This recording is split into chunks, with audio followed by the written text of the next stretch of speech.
بسم اللہ الرحمن الرحیم۔ اس زمانے میں سب سے زیادہ جس چیز سے لوگوں کو خطرہ ہے وہ تبرج ہے۔ تبرج کا مطلب کہ ہر بندہ دکھنا چاہتا ہے کسی بھی کاسٹ میں، کسی بھی قیمت میں، یہ بس چاہتا ہے میں کیا ہو جاؤں، دکھا جاؤں، مجھے دیکھا جائے۔ یہ زمانہ فالوورز کا زمانہ، سبسکرائبرز کا زمانہ، یہ زمانہ لائک کتنے ملے اس کا زمانہ ہے۔ مطلب معیار یہ نہیں ٹھہرا کہ میں کر کیا رہا ہوں، معیار یہ ہے کہ کوئی ایسا کام کروں جس کے ذریعے سے کیا ہو، میں صرف دکھا جاؤں۔ اور جب انسان کے فالوورز بڑھتے ہیں تو اس کے اندر ایک فرعون پیدا ہوتا ہے کہ اگر میرے 1,00,000 سبسکرائبر بن گئے تو یہ تصور کرتا اب میں کیا بن گیا، امام بن گیا نا۔ پہلے زمانے میں جس کو لوگ فالو کرتے تھے اسے کیا بولتے تھے، امام۔ آج کے زمانے میں جسے لوگ فالو کرتے ہیں اسے کیا بولتے ہیں، سیلیبریٹی۔ یہ بڑی خطرناک ہوتی ہیں، وہ چاہے کسی ایکٹر، کسی سنگر، کسی مولانا، کسی نوح خان، کسی ذاکر کی صورت میں ہو۔ جب آپ سیلیبریٹی بن جاتے ہو تو قوم کیا کرتی ہے، آپ کو فالو کرتی ہے۔ آپ کیا پہن رہے ہو، آپ کیسی گاڑی میں بیٹھ رہے ہو، آپ کیا بول رہے ہو، آپ نے لباس کیسا پہنا ہے، یہ نسلیں جو جوان بچے ہیں یہ کیا کرتے ہیں، فالو کرتے ہیں۔ اب کسی نے مثلا کسی ایکٹر کو فالو کیا ویسے کپڑے پہنے گا، کسی نے کسی مولانا کو فالو کیا ویسا بننا چاہے گا، کسی نے کسی ذاکر یا نوح خان کو فالو کیا ویسے کپڑے پہننا پائے گا، ویسے سٹائل لگائے گا، کیونکہ سیلیبریٹی بڑی خطرناک ہوتی ہے۔ تبھی فرمایا امام امت اسے بناؤ جو عادل ہو، امام امت اسے بناؤ جو زاہد ہو، جو صاحب تقوی ہو۔ یہ بندہ جو سیلیبریٹی بنا ہے اگر اس کے اندر اخلاقیات نہیں، یہ تمہاری پوری قوم کو کیا کر دے گا، تباہ و برباد کر دے گا۔ تبھی ہمارے ہاں سخت شرائط تھیں کہ ایسے بندے کو سیلیبریٹی بناؤ۔ اب یہ زمانہ تو اپنے کنٹرول میں نہیں ہے نا، آؤٹ آف کنٹرول ہے کہ اگر کوئی فقیر بھی چلتا ہے تو اس کے لاکھوں ٹک ٹاک پہ فالوور ہو جاتے ہیں۔ اب کل یہ فقیر بولے کہ مثلا 1,000,000 لوگ میرے فالوور ہیں، اب میں لیڈر بننا چاہتا ہوں۔ فالوونگ کسی کو ڈاکٹر نہیں بنا سکتی کہ بولے میرے اتنے فالوور ہیں، آج کے بعد میرے پاس آنا، میں تجھے نسخے بھی دوں گا کہ اگر بیمار ہو تو فلاں گولی کھا لو۔ فالوونگ کا مطلب یہ نہیں کہ میں ہر فیلڈ کے اندر کیا ہو جاؤں، گھسنا شروع ہو جاؤں۔ ایک آدمی اس کے تعویذ بہت اچھے چلتے ہیں، اب کوئی کہے گا بیمار ہو جاؤ گے تو گولی کا بھی علاج کس سے پوچھنا، مجھ سے پوچھنا۔ انسان کو اپنی حدود میں رہنا چاہیے۔ اصفہان کے بہت بڑے مجتہد دیکھیے صاحبان اخلاق، تبھی کا فرمایا کہ حبیب یزکیہم ویعلمہم الکتاب والحکمہ، ان کا کیا کرو، تزکیہ کرو، اس کے بعد ان کو علم دو، اس کے بعد انہیں صاحب حکمت بناؤ۔ ہمارے یہ علم دیتے ہیں، تزکیہ نہیں ہے۔ علم اخلاق کیوں ضروری ہے، بعثتوا لأتمم مکارم الاخلاق۔ اس نیٹ ورک کے اندر جتنے افراد رہتے تھے اہل بیت ان کی اخلاقی تربیت کرتے تھے۔ کہیں ایسا نہ ہو کل مشہور ہو جائیں، شہرت کی وجہ سے پھسل جائیں، کہیں ایسا نہ ہو کل زیادہ مال آ جائے، مال کی وجہ سے پھسل جائیں، کہیں ایسا نہ ہو کوئی بہت بڑی کرسی مل جائے، کوئی بہت بڑا عہدہ مل جائے، کہیں کا پریزیڈنٹ بن جائے، کہیں کا ٹرسٹی بن جائے، کہیں انجمن کا ہیڈ بن جائے، اس کے اندر فرعونیت آ جائے۔ کہ نہیں، یہ تصور ذہن میں رہے کہ تمہیں کوئی بھی عہدہ ملتا ہے یہ تصور کرو کہ تم خادم ہو، اللہ تم سے استفادہ لینا چاہتا ہے۔ اپنی صلاحیتوں کو کس کی خدمت میں، اپنی خدمت کے لیے نہیں، عوام کی خدمت کے لیے بجا لاؤ۔ پھر وہ سینکڑوں احادیث کہ فرمایا نماز، روزہ، یہ تمام تر عبادتوں کو جمع کیا جاؤ تو ایمان کا ایک حصہ بنتا ہے، لیکن 8 حصے اللہ نے خدمت خلق کے اندر رکھے ہوئے ہیں۔ فرمایا ہم ضمانت کرتے ہیں اگر ہمارے ایک شیعہ کی مشکل کو برطرف کرتے ہو تو میدان قیامت میں ہم تمہاری مشکلات کو برطرف کریں گے، اگر ہمارے ایک شیعہ کی مدد کرتے ہو عالم برزخ میں ہم تمہاری مدد کریں گے۔ کربلا کا سفر کس کی مدد کا سفر ہے، یہ بشر کی مدد کا سفر ہے کہ مولا نے اتنی بڑی قربانی دی، اور اس قربانی کے صدقے میں ہم فرش عزا پہ امام حسین کے صدقے میں ہمیں کیا مل رہی ہے، ہدایت مل رہی ہے۔ تو فرمایا جب تک انسان کا تزکیہ نہ ہو۔ اصفہان کا بہت بڑا عالم کہتے ہیں نماز عید کے لیے لاکھوں کا مجمع کہ ہم قبلہ کے پیچھے نماز پڑھیں گے۔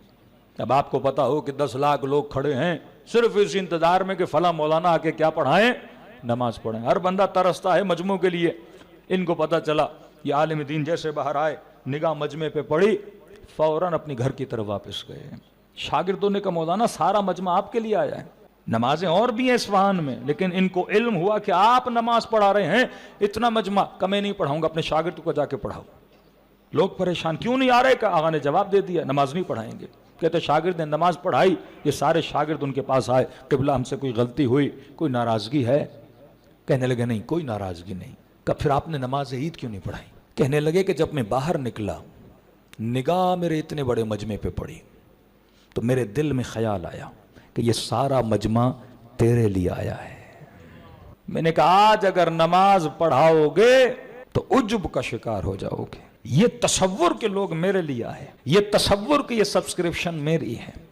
جب اتنے ہزار کسی کے فالوور بن جاتے ہیں, سب سے پہلا خطرہ جو اس کے اندر آتا ہے وہ کون سا خطرہ ہے؟ فرعونیت کا خطرہ ہے. اب یہ خود کو فقیہ بھی سمجھتا ہے. اگر سب اپنی حدود میں کام کریں جو اہل بیت نے حدود بنائی ہیں. دعبل کو کہا کہ دعبل تو ذاکر ہے, تو ہمارے مصائب پڑھ, شعر و شاعری کر, لوگوں کو گریہ کروا, یہ تمہاری ڈیوٹی ہے. ابو حمزہ سمالی کو کہا کہ تمہارا کام ہے درس تفسیر دو, اور جو دعائیں چوتھے امام سے سیکھی ہیں ان دعاؤں کو لوگوں کے سامنے کیا کرو؟ بیان کرو. ایک ڈیوٹی سلمان کو دے رہے ہیں, ایک ڈیوٹی جناب ابو ذر کو دے رہے ہیں, کوئی امام ایک ڈیوٹی جناب فضل ابن شاذان کو دے رہے ہیں. یعنی ہر بندے کی معصوم نے کیا رکھی؟ ڈیوٹی رکھی کہ تمہیں اپنی باؤنڈریز کا پتہ ہونا چاہیے. جب باؤنڈریز بندہ کراس کرتا ہے, کہ کل میں نے چھوٹی سی مثال محمد علی انجینئر مرزا کی دی کہ یہ المیہ ہو جاتا ہے, انسان خطرے میں پڑ جاتا ہے. جب اس کی فالوونگ زیادہ بڑھ جاتی ہے وہ خود کو امام سمجھنے لگتا ہے. تھوڑی سی عربی بنانے سے, گاڑھا عین بولنے سے, گاڑھا ہا بولنے سے کوئی عربی دان نہیں بن جاتا. اہل سنت کے یہاں جن کا ٹیگ لگا ہے مفتی, آپ ان سے فتویٰ اپنے ان کے بچے ان سے پوچھیں گے. لیکن جس بندے نے پڑھا نہیں, اس نے 4 کتابیں یہاں سے, 4 کتابیں شیعوں کی, 4 کتابیں بریلویوں کی, اس سے فالوونگ تو بڑھ گئی. لیکن یہ تو نہیں کہ اگر آپ کے 4 لاکھ فالوور ہیں, 2 ملین فالوور ہیں, اب آپ مفتی بھی بن گئے ہو. اہل سنت کے یہاں بھی پروپر سسٹم ہے, شیعوں کے یہاں بھی پروپر سسٹم ہے. اور یہی کام اگر ہمارا ذاکر آ کر کرے کہ بھائی مجھے تو 1 لاکھ مجمع سننے میں آتا ہے, اب مجھ سے فتویٰ بھی پوچھو, میں فقہی مسائل کو بیان کرنا شروع کر دوں گا. ایون اگر کوئی مولانا آ کر ممبر پہ یہ کرے, ہمارے یہ مسائل کیوں ہوئے کہ ہم مختلف شرعی مسائل میں, وہ چاہے تشہد کا مسئلہ ہو یا جمعے کا مسئلہ ہو, جتنے مسائل ہیں یہ کیوں آ گئے؟ اگر ہم اپنی مرضی سے اس ممبر پہ آ کے فتاوا کو ڈسکس کرنا شروع کر دیں. دیکھیے اگر پارلیمنٹ میں کوئی قانون پاس ہوتا ہے تو پارلیمنٹ والے اس قانون پہ کیا کرتے ہیں؟ بحث کرتے ہیں. یہ ان کا کام ہے بحث کرنا. جب پاس ہو گیا, عوام کو صرف قانون بتانا ہوتا ہے, اس ڈسکشن میں نہیں جانا ہوتا. ہم نے صرف عوام کو فتویٰ بتانا ہے. فتویٰ کیسے بنا, اس پہ کیا بحث ہوئی, اس پہ کیا ڈسکشن ہوئی, یہ کن کا کام ہے؟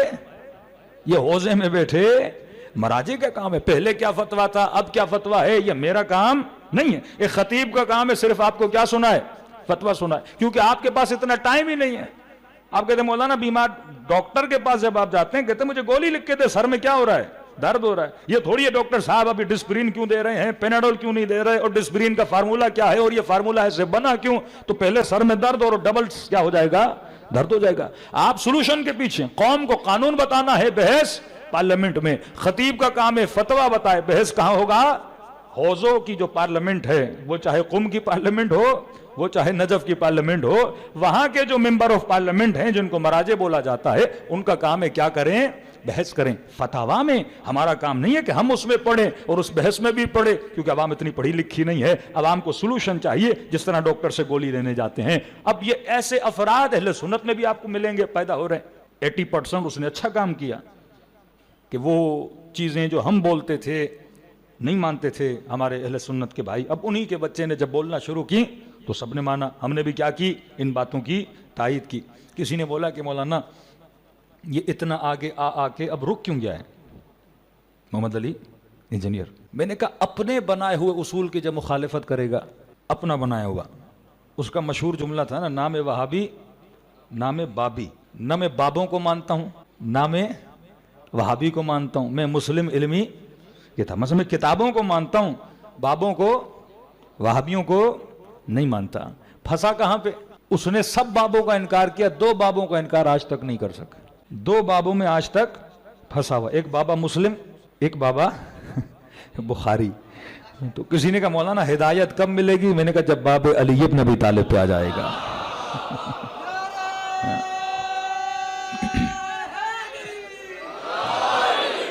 کیونکہ آپ اگر کسی بھی کتاب کو زندگی میں بولو گے نا یہ اٹل ہے, مطلب اس میں جو کچھ ہے وہ کیا ہے, صحیح ہے, یہاں پہ آپ کی گمراہی شروع ہو جاتی ہے.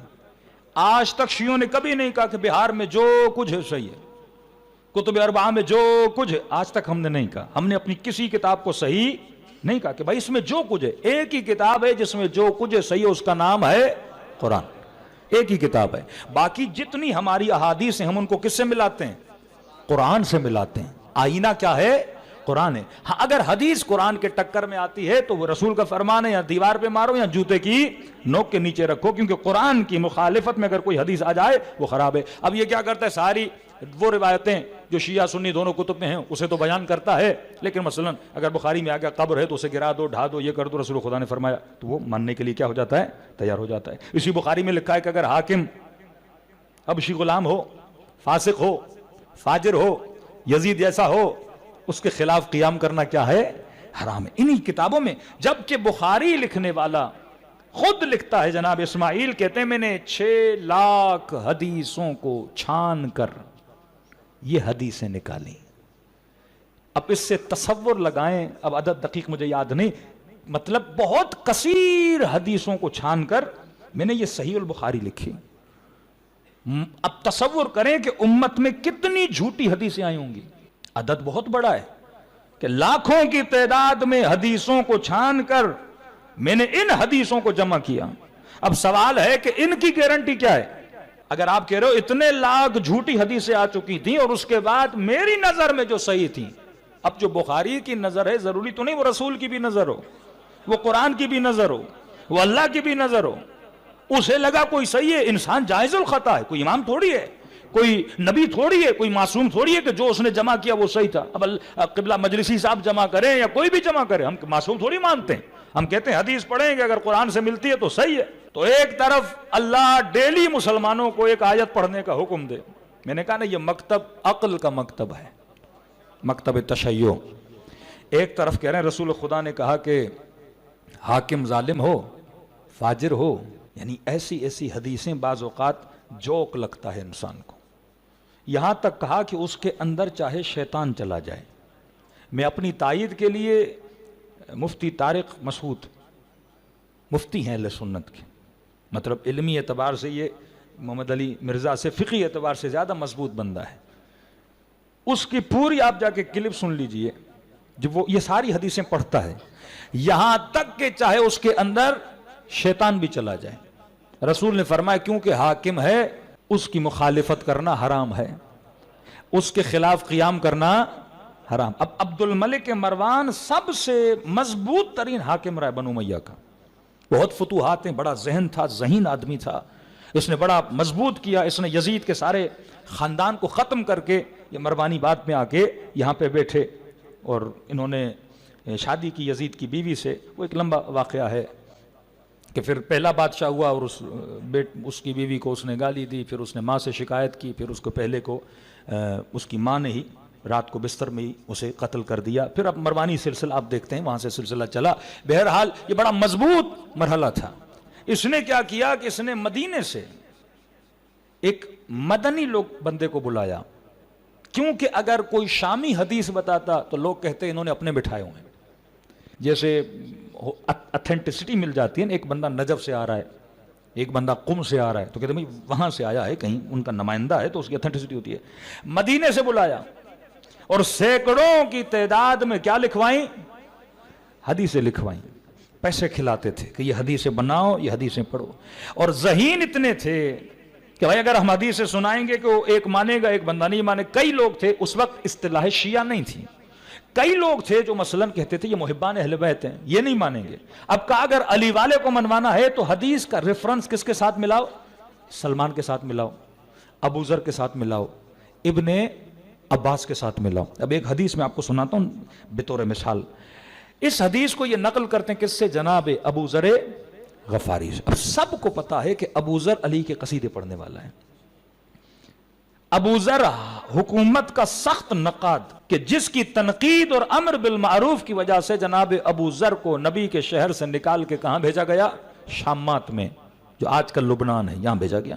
یعنی بھیجا بھی ایسی جگہ پہ گیا کہ ابو ذر ایسی جگہ جائے جہاں پہ علی کے فضائل بھی نہ پڑھ سکے، کیونکہ وہاں سارے دشمنان اہل بیت تھے، ایک لفظ اور زبان کھولے گا تو ابو ذر کا سر قلم کر دیا جائے گا۔ مخالف کس کا تھا؟ جناب عثمان کا، تیسرے خلیفے سخت مخالف تھا، کیونکہ بیت المال کے اندر جو مال کی ہیرا پھیری ہوتی تھی اور جو تقسیم اموال میں زیادتیاں ہوتی تھی، ابو ذر کھل کے بولتا تھا کہ یہ مخالفت کر رہا ہے، اور جلیل القدر صحابی ہے، ابو ذر کو کچھ کر بھی نہیں سکتے تھے۔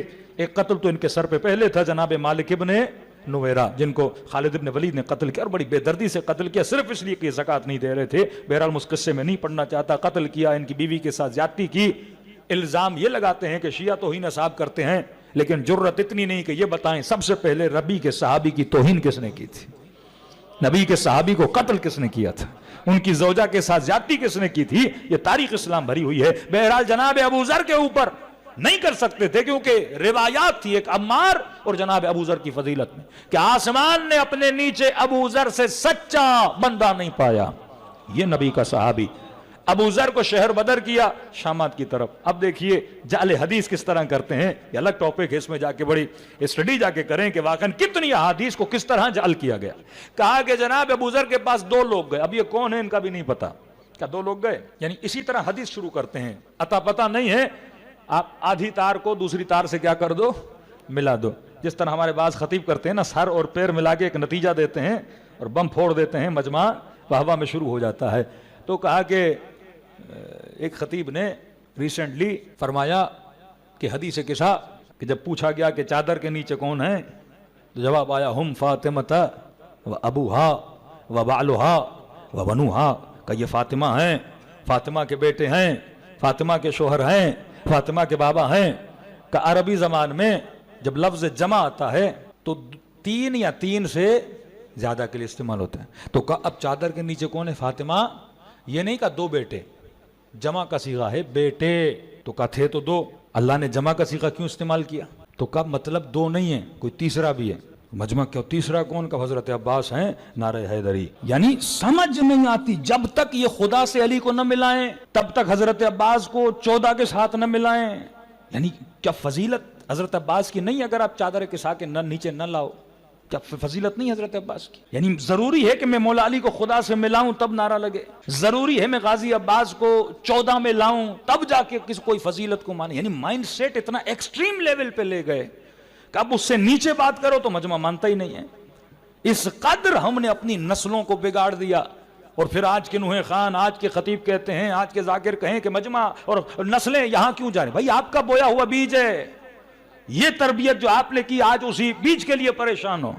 آج جب بچے بگڑیں گے، نسلیں بگڑیں گے، بیٹیاں بگڑیں گی، کہیں گے مولانا ماحول خراب ہو۔ بھائی ماحول خراب نہیں ہے، اہل بیت نے بہترین نیٹ ورک دیا تھا کہ کوئی قوم دنیا کی اتنے لیکچر نہیں سنتی جتنی شیعہ قوم سنتی ہے۔ اب جو قوم اتنے لیکچر سنے، رزلٹ بھی تو ہونا چاہیے نا۔ آپ یونیورسٹی کھولو، بہترین ٹیچر رکھو، بہترین لیکچر رکھو، اب اسی پہ خوش ہو جاؤ میں نے یونیورسٹی کھولی ہے۔ بھائی یونیورسٹی کھولیے، یونیورسٹی تب کامیاب ہوتی ہے جب وہاں پہ نوبل جیتنے والے بچے ہوتے ہیں، جہاں پہ اے گریڈ والے بچے ہوتے ہیں، جہاں پہ بہترین تھیسز لکھنے والے بچے ہوتے ہیں۔ کچھ کامیابیاں تو دکھاؤ اس یونیورسٹی کی۔ صرف بلڈنگ بنانے سے کچھ بھی نہیں ہوتا، صرف مجلس کرانے سے کچھ نہیں ہوتا۔ مجلس کی کامیابی تب ہے جب نسلیں تمہیں نظر آئیں، جب بچے تمہیں نظر آئیں، جب ایسے ذہین بچے نظر آئیں جس پہ علی بھی فخر کریں اور تم بھی اپنی نسلوں پہ کیا کرو، فخر کرو۔ جناب ابو ذر غفاری کی میں بات کر رہا تھا کہ دو لوگ گئے جناب ابو ذر مخالف کس کا، حکومت کا۔ اب دیکھیے کہتے دو لوگ ابو ذر کے پاس گئے اور جناب ابو ذر نے درخواست کی کہ میں حج پہ جانا چاہتا ہوں۔ مطلب نبی کے صحابی پہ حکومت کی طرف سے پابندی تھی کہ یہ حج پہ بھی نہیں جا سکتا، جیسے آپ کی ECL میں نام ڈال دیتے ہیں کہ بھئی اندر ہی رہے، کہیں باہر جائے گا ہماری برائیاں کرے گا اور نظام کو ننگا کرے گا، یعنی اندر ہی رہے بندہ، رکا رہے۔ اجازت مانگی ان دونوں نے، کہتے ہم نے اجازت مانگی، پرمیشن ملی، ابو ذر کو کہاں لے گئے، حج پہ لے گئے۔ غالباً عرفات یا منی کے میدان میں کوئی 4 رکعت نماز، 2 رکعت نماز پڑھی جاتی ہے۔ کہتے ہیں ابو ذر نماز پڑھ رہے تھے اور یہ دونوں آئے، کہنے لگے ابو ذر وقت کے حاکم نے 2 کی جگہ 4 رکعت پڑھائی ہے۔ جیسے حج تمتع ہے نا، اس کو عمر نے منع کرا دیا تھا، پھر حضرت علی نے اسے کیا کیا، جاری کیا۔ یہ سارے مسلمان پھر نام دیتے ہیں بدعت حسنہ، بھی اچھی بدعت تھی، یعنی رسول جو کرتے تھے کسی نے آ کے منع کر دیا، پھر حضرت علی نے اسے جاری کر دیا کہ آج پوری مسلمانوں کی امت پہ کس کا احسان ہے، علی کا احسان ہے کہ مولا علی نے حج تمتع کو کیا کیا؟ پھر واپس پلٹایا کہ رسول کی وہ سنتیں جو بعض خلفاء نے منع کر دی تھی رسول نے. اسی طرح رسول 2 رکعت نماز پڑھتے تھے غالباً منی میں. تو پتا چلا کہ وقت کے خلیفے نے جناب عثمان نے کیا کی ہیں؟ 4 رکعت پڑھائی ہیں. کہتے ابو ذر کو کہا کہ 4 رکعت پڑھائیں. کہتے ابو ذر غصے میں آئے اور کہا کہ کوئی کیسے نبی کی سنت کو ختم کر سکتا ہے؟ جب نبی نے 2 رکعت پڑھی تو کہا کہ 4 کیسے پڑھا سکتے ہیں؟ یہ بدعت ہے امت میں. تو کہہ رہے ہم سن رہے تھے ابو ذر جب غصے کا اظہار کر رہے تھے. اب سنیے گا. کہتے ہیں جب نماز کا وقت ہوا تو جناب ابو ذر نے 4 پڑھی. جب نماز کا وقت ہوا تو ابو ذر نے کتنی پڑھی؟ 4 پڑھی. ہم نے کہا ابو ذر ابھی اتنا بھڑک رہے تھے پھر 4 پڑھی. کہا نہیں، رسول خدا نے فرمایا ہے جو حاکم کرے اسے فالو کرو. اب وہ غلط بھی کر رہا ہے، وہ جانے خدا جانے، تم وہی کرو جو حاکم کر رہا ہے. ایسی روایتیں بنا کے نسبت کس کی طرف دی؟ کبھی ابو ذر کی طرف. کبھی ایک اور روایت شاید میں نے دوسری مجلس میں سنا ہے، مجھے یاد نہیں آ رہا. کہتے ہیں جب یہ بدعتیں ساری امت کرے گی نا، مثلا نماز تراویح رسول نے نہیں پڑھی، سارے مسلمان بقدر واجب سمجھ کے پڑھتے ہیں. بدعت حسنہ ہے، اچھی بدعت ہے. مطلب آپ اچھی بدعتیں کرو تو مسئلہ نہیں. تو اگر شیعوں کے ماتم نبی نے نہیں کیا، میں کہتا ہوں بدعت حسنہ سمجھ کے ہی کر لو. اگر یہی فارمولہ قابل قبول ہے کہ بھائی نبی نے نہیں کیا تھا، کسی صحابی نے کیا تو ہم کریں گے، تو ہم کہتے ہیں کہ آل رسول بھی تو صحابی ہیں نا، حسن بھی تو صحابی ہیں نا، حسین بھی تو صحابی ہیں. تو بدعت حسنہ سمجھ کے ہی 2 ماتم کے ہاتھ لگا لیا کرو. کہتے ہیں یہ بدعت کرنے والے مسلمان کہ مطلب حاکم نے کیا کیا، یہ کرتے گئے حلال کو بھی حرام کر دیا تو کہا کہ ٹھیک ہے حرام مانتے ہیں. جب یہ قیامت کے دن اٹھائے جائیں گے، یہ حدیث پڑھ رہا ہوں آپ کے سامنے، کہتے ہیں اللہ ان کو ٹوکے گا، ڈانٹے گا کہ تم نے یہ کیوں کیا جب میرے رسول نے نہیں کیا تھا. تو فرشتوں کو کہے گا لے جاؤ ان کو جہنم میں، انہوں نے دین میں رد و بدل کیا. تو کہتے ہیں اللہ کو کہیں گے پروردگارہ رک جا ہمیں جہنم میں نہیں بھیج. بھائی کیوں نہ بھیجوں، تم نے بدعت کی ہے دین میں.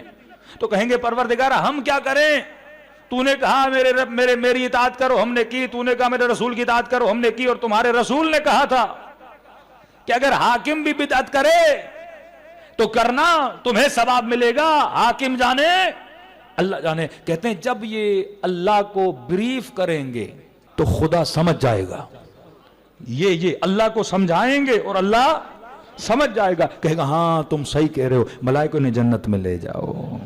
یہ حدیثیں ہیں، یہ کتابوں میں بھرمار حدیثیں لکھی ہوئی ہیں. اصل جو ہمارا اختلاف ہے وہ آئیڈیالوجیکل اختلاف ہے. مسئلہ نماز کا، روزے کا نہیں ہے، آئیڈیالوجیکل. ایک تو فقہ کا جو باب ہے وہ تو میں نے شروع مجلس میں بتا دیا کہ یہ ہر کسی کا کام نہیں ہے، اس میں کیا ہو جائے داخل ہو